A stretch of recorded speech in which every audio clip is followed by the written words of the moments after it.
जहां भी जाता हूं अपनी मीटिंग्स में दो तीन चीजें कहता हूं और ये आपको अच्छी तरह समझना होगा। इस देश में गरीब लोगों की भागीदारी नहीं है। अभी आपने कहा, महंगाई की बात की और आपने कहा कि महंगाई बढ़ती जा रही। मैं आपसे पूछना चाहता हूं, महंगाई बढ़ रही है, कम हो रही है? महंगाई के बारे में नरेंद्र मोदी जी ने और केजरीवाल जी ने क्या कहा था? कहा था कि महंगाई कम करेंगे। हुई महंगाई कम? बढ़ती जा रही है और गरीब लोग गरीब होते जा रहे हैं और अमीर लोग अमीर होते जा रहे हैं। 100 लोग हैं, 150 लोग हैं अरबपति जो हिंदुस्तान को कंट्रोल करते हैं। देश का पूरा फायदा उनको मिलता है। अदानी, अंबानी, नरेंद्र मोदी जी की मार्केटिंग करते हैं। आपने कभी नरेंद्र मोदी जी को इनके बारे में कुछ बोलते हुए सुना है? केजरीवाल जी ने अदानी जी के बारे में कुछ बोला है? कभी बोला है? एक शब्द नहीं बोलते हैं, एक शब्द नहीं बोलते हैं। और मैं साफ बोलता हूं कि हम अरबपतियों का देश नहीं चाहते हैं। मैं जाति जनगणना की बात करता हूं और मैंने उदाहरण दिया। इस देश में कम से कम 50% पिछड़े वर्ग के लोग हैं। 50% पिछड़े वर्ग के लोग हैं। 15% दलित हैं। 8% आदिवासी हैं। 15% माइनॉरिटी हैं। आप सरकार की कोई भी संस्था देखो, बड़े से बड़े बिजनेस देखो, जुडिशरी देखो, आपको पिछड़े वर्ग के लोग, दलित, आदिवासी, माइनॉरिटी के लोग नहीं मिलेंगे। मैंने उदाहरण दिया था, हिंदुस्तान की सरकार को 90 आईएएस अफसर चलाते हैं। पूरा का पूरा बजट ये बांटते हैं। सड़कों में कितना पैसा जाएगा, एग्रीकल्चर में कितना पैसा जाएगा, डिफेंस में कितना जाएगा, बिजली में कितना पैसा जाएगा, निर्णय ये लेते हैं। 90 लोग हैं। 90 में से 50% आबादी पिछड़े वर्ग की है देश में। 90 में से 3 पिछड़े वर्ग के हैं। आबादी आपकी 50%, आबादी आपकी 50%, भागीदारी आपकी 90 में से 3। और बजट की बात आती है तो जो ओबीसी वर्ग के अफसर हैं वो 100 रुपए में से 5 रुपए का निर्णय लेते हैं। दलितों की आबादी 15% है। 90 में से 3 अफसर उनके 100 रुपए में से 1 रुपया का निर्णय वो लेते हैं। मतलब अगर आपने पिछड़ा वर्ग, दलित वर्ग मिला दिया, जिनकी आबादी 65% है, उनकी भागीदारी 6% है। 100 रुपए में से 6 रुपए का निर्णय ये लोग लेते हैं। बड़ी बड़ी कंपनियां हैं, अदानी, अंबानी, टाटा, बिरला, 500 सबसे बड़ी कंपनियों की लिस्ट निकालो और आपको दिखेगा कि मालिकों में आपको एक आदिवासी, एक दलित, एक पिछड़ा, एक माइनॉरिटी का व्यक्ति नहीं मिल सकता।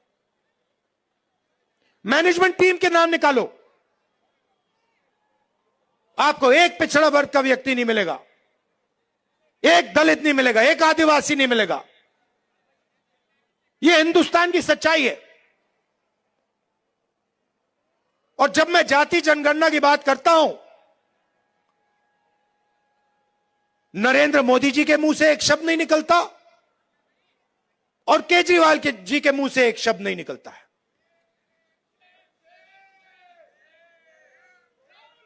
क्योंकि दोनों चाहते हैं कि देश में पिछड़े वर्ग को, दलित को, आदिवासियों को, माइनॉरिटीज को भागीदारी ना मिले। आप पूछिए, कभी केजरीवाल जी से पूछिए कि वो जाति जनगणना के साथ हैं या नहीं। मोदी जी से पूछिए जाति जनगणना के साथ हो या नहीं। मैंने पार्लियामेंट में उनके सामने बोला,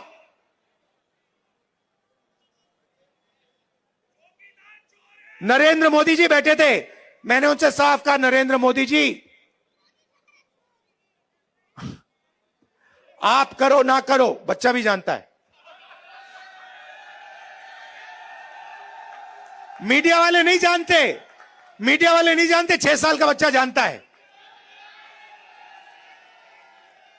मैंने उनसे कहा कि आप करो ना करो मैं नहीं जानता, मगर जिस दिन कांग्रेस पार्टी की सरकार आएगी, रिजर्वेशन को 50% से ज्यादा कर देंगे और जाति जनगणना लोकसभा में, राज्यसभा में हम पास करके दिखाएंगे। हम भागीदारी चाहते हैं, हम समानता चाहते हैं, हम चाहते हैं कि गरीब से गरीब व्यक्ति, चाहे वो दलित हो, पिछड़े वर्ग का हो, हिंदू हो, मुसलमान हो, सिख हो, ईसाई हो, कि सब लोग बड़ा सा बड़ा सपना देख सकें। मैं वो दिन देखना चाहता हूं जब 500 सबसे बड़ी कंपनियों में पिछड़े वर्ग के लोग मालिक बने, दलित मालिक बने, माइनॉरिटीज के लोग मालिक बने, आदिवासी मालिक बने। मैं वो दिन देखना चाहता हूं जब इस देश में सचमुच में पिछड़े वर्गों को भागीदारी मिले, माइनॉरिटीज को भागीदारी मिले, दलितों को भागीदारी मिले। और सच्चाई यह है कि लंबे लंबे भाषण होंगे, केजरीवाल जी भी करेंगे, नरेंद्र मोदी जी भी करेंगे, मगर जब भागीदारी देने की बात आएगी तो सिर्फ कांग्रेस पार्टी भागीदारी दे सकती है। चाहे मनरेगा हो, भोजन का अधिकार हो, जमीन अधिग्रहण बिल हो, किसान का कर्जा माफ हो, स्कॉलरशिप्स हो और संविधान हो, ये सब काम कांग्रेस पार्टी ने आपके साथ मिलकर आपके लिए किया है। आप पूछिए, जाके केजरीवाल जी से पूछिए और उनसे कहिए कि वो पब्लिकली कहें, देश के सामने कहें कि वो रिजर्वेशन बढ़ाना चाहते हैं और वो जाति जनगणना करवाना चाहते हैं। हमारी सरकार आएगी, दिल्ली में एकदम हम जाति जनगणना करके दिखाएंगे। जब केजरीवाल जी आए थे, आपको याद होगा, शीला जी की सरकार थी, आपको याद है वो दिल्ली, याद है आपको? और केजरीवाल जी आए और केजरीवाल जी ने बहुत बड़ा प्रचार किया, दिल्ली को मैं साफ कर दूंगा, भ्रष्टाचार मिटा दूंगा, पेरिस बना दूंगा। अब देखिए हुआ क्या। आप देखिए, बाहर चला नहीं जा सकता है, ऐसा पोल्यूशन है, बाहर चला नहीं जा सकता है, आधे लोग बीमार रहते हैं, कैंसर बढ़ रहा है, पोल्यूशन बढ़ता जा रहा है, महंगाई बढ़ती जा रही है और उन्होंने कहा था कि भ्रष्टाचार को अरविंद केजरीवाल जी मिटाएंगे। अब आप बताइए, दिल्ली में अरविंद केजरीवाल जी ने भ्रष्टाचार मिटाया क्या? मिट गया। तो जैसे प्रचार नरेंद्र मोदी जी करते हैं मीडिया का, झूठे वायदे, एक के बाद एक झूठे वायदे, वैसे ही स्ट्रेटेजी केजरीवाल जी की है। कोई फर्क नहीं है। ये सच्चाई। और आप जानते हो, जो मैंने शुरुआत में कहा, अगर किसी भी हिंदुस्तानी पर, चाहे वो कोई भी धर्म का हो, कोई भी जात का हो, अगर कोई भी उसके खिलाफ हिंसा करेगा तो राहुल गांधी और कांग्रेस पार्टी वहां आपको मिलेगी। ये हम में और उनमें फर्क है। हमारी खबरों से जुड़े रहने के लिए हमारे चैनल को सब्सक्राइब करें और बेल आइकन को दबाएं ताकि खबर की नोटिफिकेशन आपको मिलती रहे।